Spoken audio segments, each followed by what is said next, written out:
देखो, इससे पहले हम लोग ये पढ़ रहे थे सूक्ष्म जीवों का संसार सूक्ष्मदर्शी द्वारा आंखों देखा। इसमें हम बार बार बोल रहे हैं कि सूक्ष्म जीव के बारे में अध्ययन कर रहे हैं। हर चीज में, जितने भी चीजों में सूक्ष्म जीव पाए जाते हैं, कौन से हानिकारक है, कौन से लाभदायक है, इसके बारे में हम लोग पढ़ते हैं। ठीक है, तो चलो पिछले क्लास में जो हमने पढ़ा था वो पढ़ा था कृषि में सूक्ष्म जीव। कृषि में सूक्ष्म जीव का हमने ये पढ़ा था कि नाइट्रोजन का उपयोग पौधे किस प्रकार से करते हैं। लेकिन आज उसी पॉइंट को आगे बढ़ाते हैं, कृषि में सूक्ष्म जीव को ही आगे बढ़ाते हैं और शुरू करते हैं आज का क्लास। तो सबसे पहले क्वेश्चन हम लिखे हैं कि वायुमंडल से नाइट्रोजन पेड़ पौधे किस प्रकार ग्रहण करते हैं, है ना।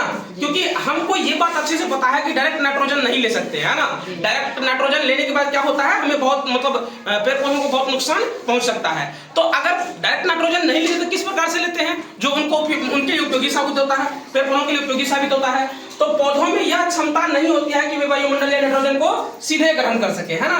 पौधों में यह क्षमता नहीं होती है कि वो क्या करे, पौधों में जो वायुमंडल में नाइट्रोजन है वो सीधे ग्रहण कर सके। ठीक है, पौधों को इस कार्य में कुछ जीवाणु तथा नीले हरे शैवाल मदद करते हैं। इसमें उसको किस चीज का मदद मिलता है, नीले हरे शैवाल और कुछ जीवाणु का मदद मिलता है। ठीक है ना।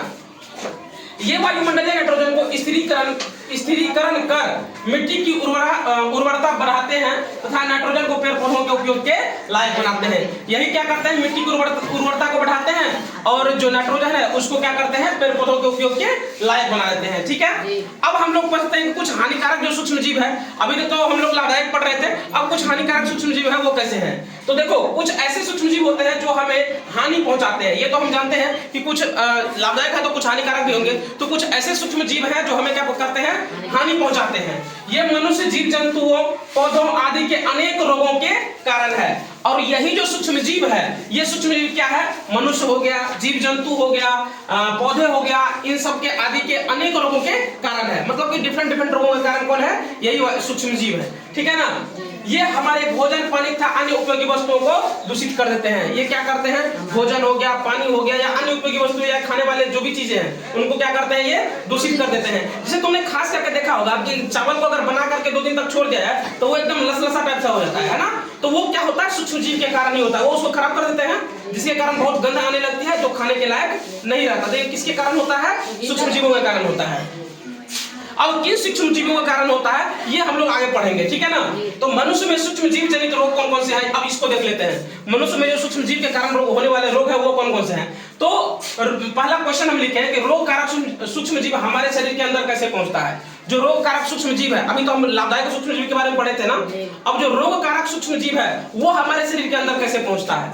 तो इसके लिए रोग कारक सूक्ष्म जीव हमारे श्वास, भोजन, पानी आदि के द्वारा हमारे शरीर में प्रवेश करते हैं। किस किस के द्वारा प्रवेश करते हैं, तो श्वास हो गया, श्वास मतलब सांस लेना, भोजन हो गया, पानी हो गया, इन सब के द्वारा क्या होता है, हमारे शरीर में ये प्रवेश कर जाते हैं।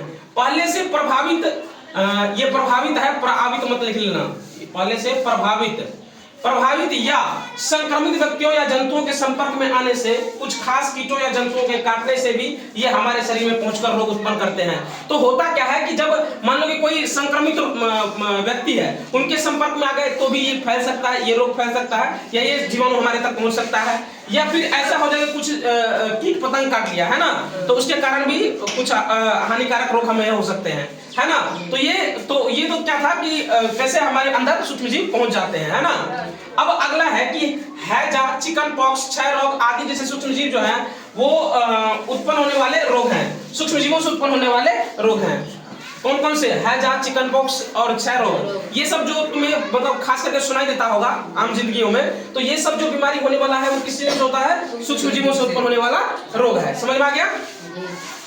अब एक देखो लास्ट क्वेश्चन, बहुत ही इंपॉर्टेंट क्वेश्चन है कि जब मौसम बदलता है तब स्वास्थ्य संबंधी परेशानियां बढ़ जाती है, क्यों।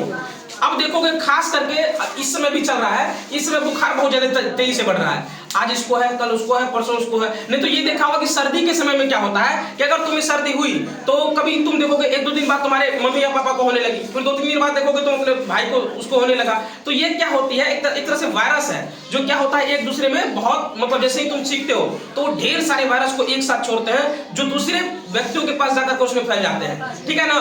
तो इन चीजों को रोकने के लिए ही लोग कहते हैं कि मुंह पे जब भी छींकना है तो मुंह पे रुमाल रख करके छींका करो, जब भी खांसना है एकदम मुंह पे हाथ रख करके खांसा करो, ताकि ये जो वायरस है ये दूसरों तक ना पहुंच पाए, है ना।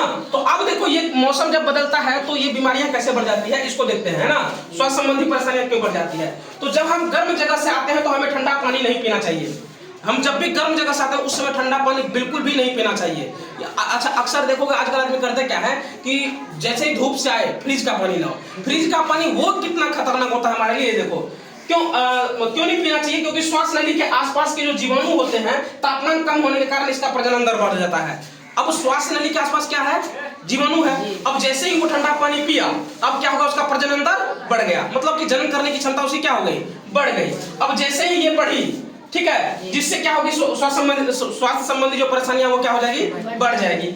और जैसे ही बढ़ेगी तो यही कारण है कि क्या होता है, जब मौसम बदलता है तो तापमान में अचानक होने वाले परिवर्तन के कारण हमारे आसपास पाए जाने वाले जीवाणुओं की संख्या भी बढ़ जाती है। जैसे ही इसी प्रकार से होता है, जैसे ही वातावरण चेंज हुआ, वातावरण ठंडा हुआ तो क्या होगा, आसपास के जीवाणु, आसपास में जो है जीवाणुओं की संख्या क्या हो जाएगी, बढ़ जाएगी। और जैसे ही ये बढ़ेगी तो इससे क्या होगा, इससे क्या होगा कि और इससे हम लोग प्रभावित हो जाते हैं। अर्थात जब मौसम एक सा रहता है तो हमारे ऊपर जीवाणुओं का आक्रमण कम होता है। और जब मौसम एक समान रहता है, जैसे मान लो गर्मी आ गई, अब कंटिन्यू अगर गर्मी रहेगी, ठंड नहीं आएगी या फिर बरसात बीच में नहीं हुई, तो जीवाणुओं की संख्या क्या रहेगी, कम रहेगी, जिसके कारण रोग होने की क्षमता क्या हो जाएगी, कम हो जाएगी और हमें स्वास्थ्य संबंधी परेशानियां कम होगी। लेकिन जैसे ही मौसम बदलता रहेगा तो हमारी परेशानियां बढ़ती रहेगी और हमें स्वास्थ्य संबंधी परेशानियां होती रहेगी। क्यों होती रहेगी, क्योंकि सूक्ष्म जीव जो है अत्यधिक मात्रा में बढ़ जाएंगे, जिसके कारण हमें ये स्वास्थ्य संबंधी परेशानियों का सामना करना पड़ता है। ठीक है, फिलहाल इस क्लास में हम लोग इतना ही समझते हैं, अगले क्लास में और आगे हम लोग बात करेंगे। ठीक है, आज के लिए इतना ही।